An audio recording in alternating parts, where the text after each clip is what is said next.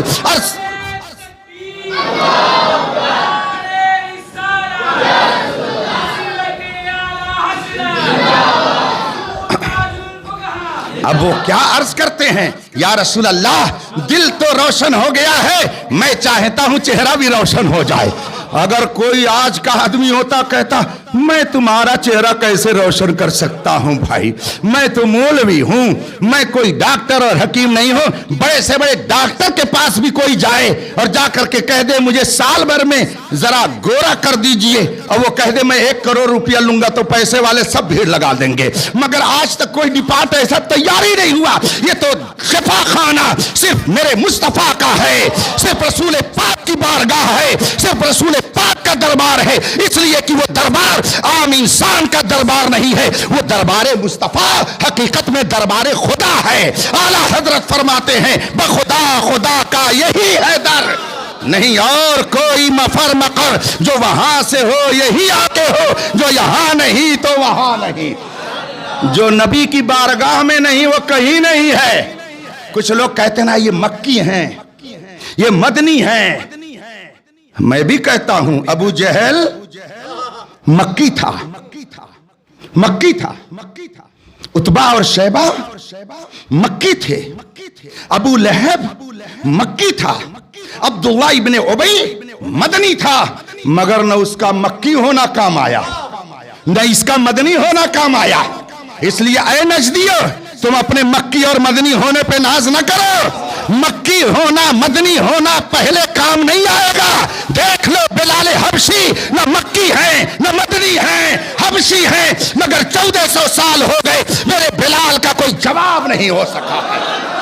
پیارے حبیب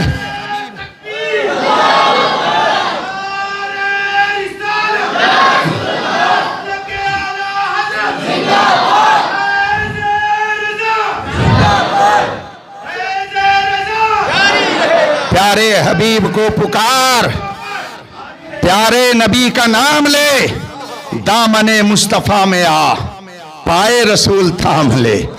اگر تو سچا محمدی بن گیا، رسول پاک کی محبت تیرے دل کے اندر آ گئی، تو ڈاکٹر اقبال نے خوشخبری دی ہے کہ محمد سے وفا تو نے تو ہم تیرے ہیں، یہ جہاں چیز ہے کیا لوح و قلم تیرے ہیں۔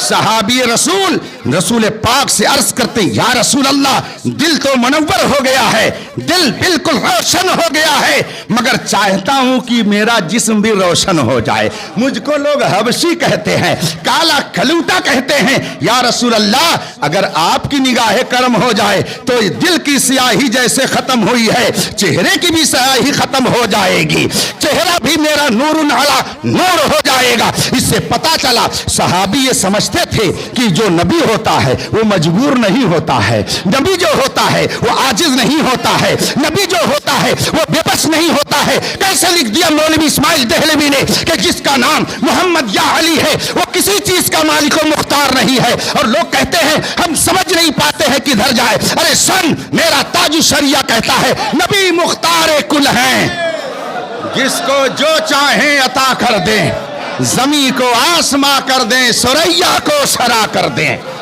فضا میں اڑنے والے یوں نہ اترائیں، ندا کر دیں، وہ جب چاہیں جسے چاہیں اسے فرما روا کر دیں۔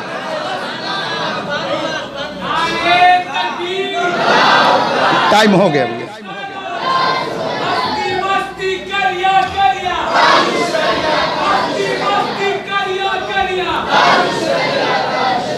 صحابی رسول نے جب یہ عرض کی، میرے آقا نے یہ نہیں فرمایا کہ کوئی میں ڈاکٹر تھوڑی ہوں، کوئی میں حکیم تھوڑی ہوں، کوئی جڑی بوٹی بتانے کے لیے تھوڑی آیا ہوں کہ جاؤ فلاں جڑی بوٹی کھا لو چہرے پہ نکھار آ جائے گا، ٹیبلٹ کھا لو ہینڈسم ہو جاؤ گے، فلاں معجون کھا لو طاقت آ جائے گی۔ میرے آقا نے یہ نہیں ارشاد فرمایا، فرماتے ہیں قریب آ جاؤ، سبحان اللہ، فرماتے ہیں قریب آ جاؤ۔ آتا ہے فقیروں پہ انہیں پیار کچھ ایسا، خود بھیک دے اور خود کہے مگتے کا بھلا ہو، سبحان اللہ۔ میرے آقا صلی اللہ علیہ وسلم نے ارشاد فرمایا قریب آ جاؤ۔ صحابی رسول وہ حبشی غلام جو اب تک کسی اور کے غلام تھے، لیکن حقیقت میں اب وہ مصطفیٰ کے غلام ہو گئے، وہ مصطفیٰ کے غلام بن گئے۔ فرماتے ہیں رسول پاک صلی اللہ علیہ وسلم قریب آؤ۔ اب وہ جو قریب آئے میرے آقا نے اپنا دست مبارک ان کے اوپر پھیر دیا، سبحان اللہ، ہاتھ جس سمت اٹھا غنی کر دیا، موج بحر سخاوت پہ لاکھوں سلام۔ اب جو ہی میرے آقا نے اپنا دست مبارک پھیرا، وہ حبشی جو پہلے سیاہ رنگ کے تھے، کالے رنگ کے تھے، میرے مصطفیٰ نے اپنا دست مبارک لگایا، پورا بدن نور علی نور ہو گیا، پورا بدن ان کا گورا ہو گیا۔ اب وہ خوش خوش نبی کی بارگاہ سے تمغے نجات لے کر اپنے اونٹ پر بیٹھے، مشکیزے کو لیا اور پھر اپنے اصلی مالک کے پاس وہ چلنے کی اجازت لیتے ہیں۔ میرے آقا فرماتے ہیں جاؤ اپنے مالک کے پاس تم چلے جاؤ۔ اب جب وہ مالک کے پاس پہنچے، جا کر کے اس نے اونٹ باندھا اور اس کے بعد میں مشکیزہ کھول کر کے مالک کے سامنے رکھا۔ کہا کہ تم کون؟ کہا حضور میں آپ کا غلام ہوں۔ کہا نہیں تو میرے غلام تو تم نہیں ہو، میرا غلام تو کالا کلوٹا تھا، میرا غلام تو حبشی تھا، تم تو بالکل بدلے ہوئے ہو، تم میرے غلام کیسے ہو سکتے ہو؟ لیکن سمجھ میں بات نہیں آتی ہے، مشکیزہ تو میرا ہی ہے، اونٹ بھی میرا ہی ہے، مگر تم میرے نہیں لگ رہے ہو۔ میں اپنی طرف سے کہتا ہوں، وہ دل کی آواز نکال رہا تھا کہ تم میرے غلام نہیں ہو، اس لیے کہ وہ بھی سمجھ گیا تھا کہ یہ تو غلام مصطفیٰ بن کر کے آیا ہے۔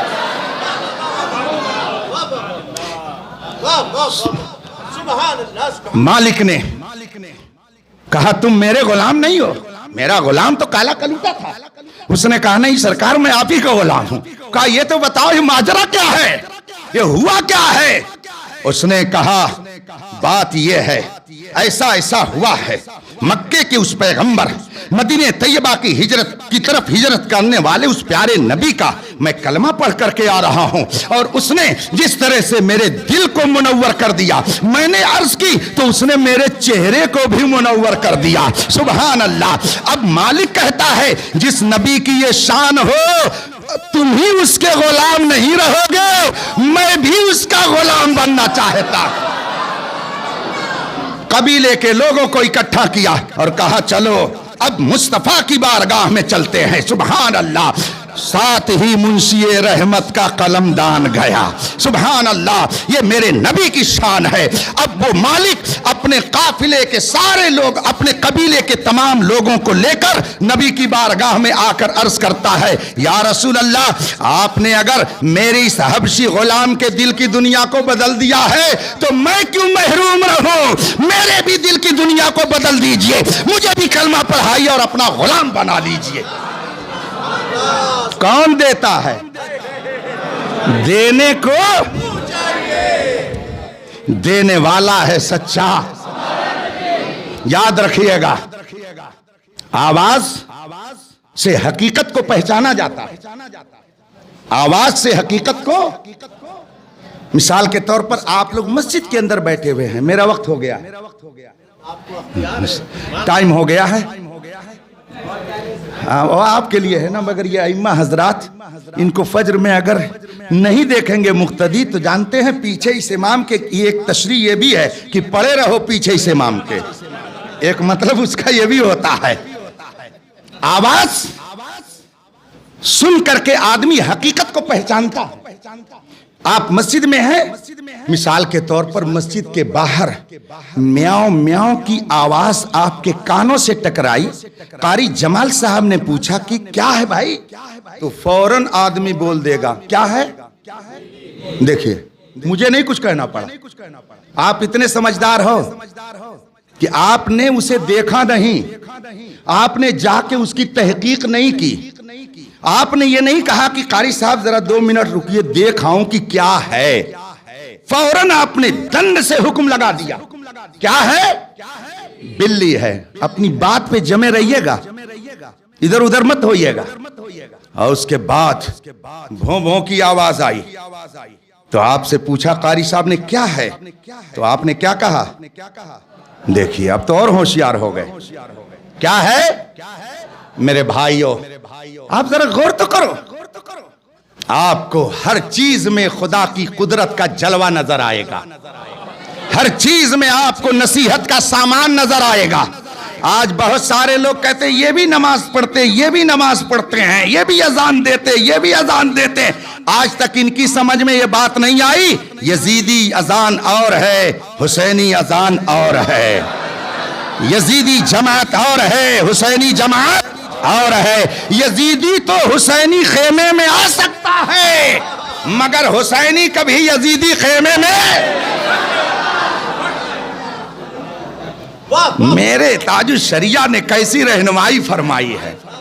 صلح کلی نبی کا نہیں سنیوں، سنی مسلم ہے سچا. اور یہ بھی یاد رکھیے گا، آپ بامبے میں کما رہے ہیں، دولت کما رہے ہیں، سب کما رہے ہیں، کمائیے، اسلام نے اس سے آپ کو روکا نہیں ہے، مگر یاد رکھیے گا مقصد زندگی پیسہ کمانا نہیں ہے. مقصد زندگی میرے تاج الشریعہ نے بتا دیا، زندگی یہ نہیں ہے، زندگی ہے نبی کی. نہ سمجھ مرتا ہے زندگی کے لیے، جینا مرنا ہے سب کچھ. آواز کو آپ نے سن لیا تو آپ نے کہا کتا ہے، پھر آواز کو سن لیا تو آپ نے کہا بلی ہے. اس کا مطلب ہے کہ آپ بہت سمجھدار ہیں. آپ کو دیکھ کر کے پردہ ہٹا کر کے اسے آنکھوں سے دیکھنے کی ضرورت نہیں پڑتی ہے. آپ آواز سے حقیقت کو پہچان لیتے ہیں، آواز سے آپ سمجھ جاتے ہیں کہ کتا ہے یا. میرے بھائیوں، اگر آپ آواز سے کتا اور بلی کو سمجھ جا رہے ہیں تو میں آپ سے عرض کروں گا، یہ ربیع الاول شریف کا مہینہ چل رہا ہے. اس مہینے میں دو طرح کی آواز نکلتی ہے. ایک آواز نکلتی ہے میلاد منانا بدعت ہے. ایک آواز نکلتی ہے نبی کے اوپر تم لوگ نچھاور کرتے ہو، اپنی جان یہ جھنڈیاں لگاتے ہو. کیا صحابہ نے یہ سب کیا؟ کیا رسول پاک نے اس کا حکم دیا؟ ایک آواز یہ نکلتی ہے نبی سے کچھ مت مانگو. کیا تم نبی سے مانگتے ہو؟ نبی تو مر کر مٹی میں مل گئے. ایک آواز یہ نکلتی ہے اور دوسری آواز یہ نکلتی ہے مثل فارس زلزلے ہوں نجد میں ذکر آیات ولادت کیجئے. ایک طرف سے آواز آتی ہے کہ نبی کچھ نہیں دے سکتے اور دوسری طرف سے آواز آتی ہے کون دیتا ہے، دینے کو منہ چاہیے، دینے والا ہے سچا ہمارا نبی. ایک طرف سے آواز آتی ہے یا رسول اللہ کا نعرہ نہ لگاؤ اور دوسری طرف سے آواز آتی ہے کہ غیظ میں جل جائیں بے دینوں کے دل، یا رسول اللہ کی کثرت کیجئے. ایک طرف سے آواز آتی ہے کہ نبی مر کر مٹی میں مل گئے اور دوسری طرف سے آواز آتی ہے تو زندہ ہے واللہ، تو زندہ ہے واللہ میری چشم عالم سے چھپ جانے والے. ایک طرف سے آواز آتی ہے نبی کچھ نہیں سنتے ہیں، یہاں سے تم چیخ چیخ کر کے کیا نبی پر سلام بھیجتے ہو، اور دوسری طرف سے آواز آتی ہے واللہ وہ سن لیں گے، فریاد کو پہنچیں گے. اتنا بھی تو ہو کوئی جو آہ کرے دل سے. یہ دو آوازیں آتی ہیں، دو طرح کی آوازیں. اگر آپ پردے کے پیچھے سے جانور کی آواز کو سن کر کے اس کی حقیقت کو پہچان لے رہے ہیں تو یہ چلتے پھرتے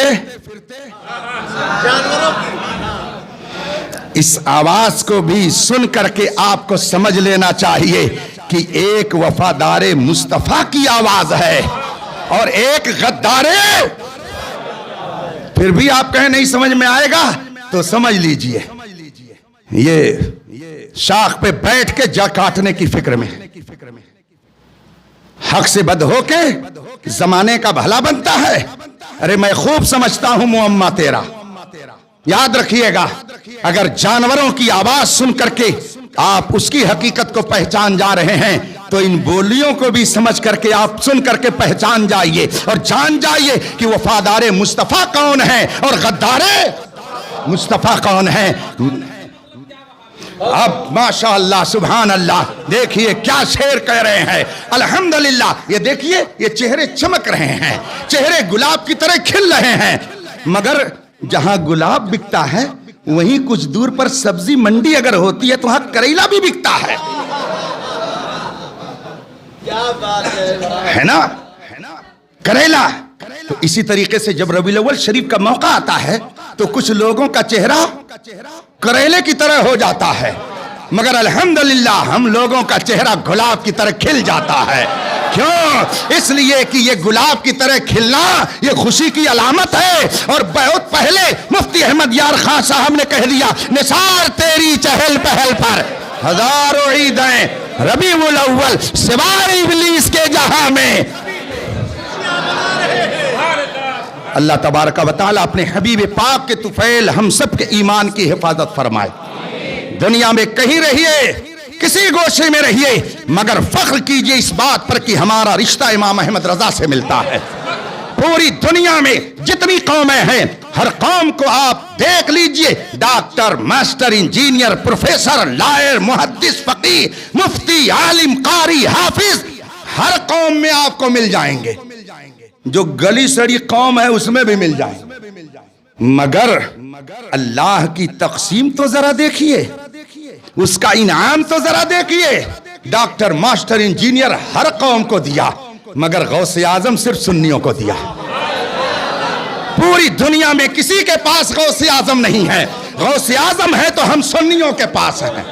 خواجہ غریب نواز کسی قوم کے پاس نہیں ہے، خواجہ غریب نواز ہے تو ہم سنیوں کے پاس ہیں۔ پوری دنیا میں کسی کے پاس احمد رضا نہیں ہے، احمد رضا اگر ہے تو ہمارے پاس ہے۔ پوری دنیا میں کسی کے پاس تاج الشریعہ نہیں ہے، تاج الشریعہ اللہ نے دیا تو ہم سنیوں کو دیا۔ اور یہ وہ ہیں کہ ان کے نقش قدم پر جو چلے گا تو اعلیٰ حضرت فرماتے ہیں تیرے غلاموں کا نقش قدم ہے راہ خدا، وہ کیا بہک سکے جو یہ سراغ۔ اللہ تعالیٰ اپنے حبیب کے صدقے میں ہم سب کے ایمان کی حفاظت فرمائے، ربیع الاول شریف کی برکتوں سے مالا مال فرمائے، اور ہمیں شریعت مطہرہ پر چل کر زندگی گزارنے کی توفیق عطا فرمائے۔ نبی سے محبت کے بہت سارے تقاضے ہیں، اور سب سے اہم تقاضا یہ ہے کہ نبی صلی اللہ علیہ وسلم کی اطاعت و فرما برداری کی جائے۔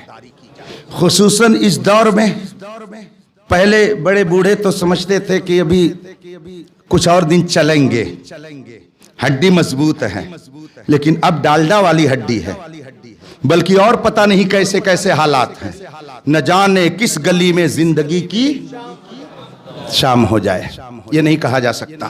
اس لیے ہمیشہ اس بات کے لیے تیار رہو کہ داغ عشق رخ مصطفیٰ کو اپنے دل میں سجائے رکھو۔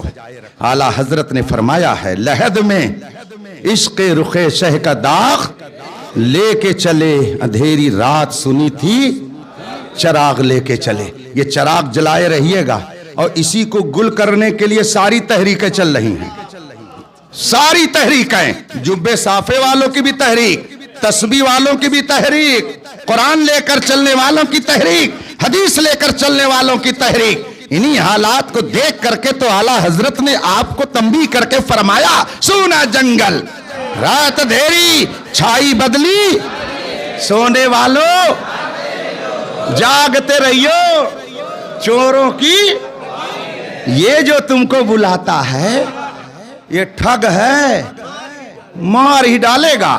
یاد رکھیے گا، اگر آپ نے بڑی اچھی نماز پڑھتا ہے تو اس سے کیا مطلب؟ ابلیس سے اچھی نماز اس کے دور میں پڑھنے والوں کی ذرا نشاندہی کیجئے۔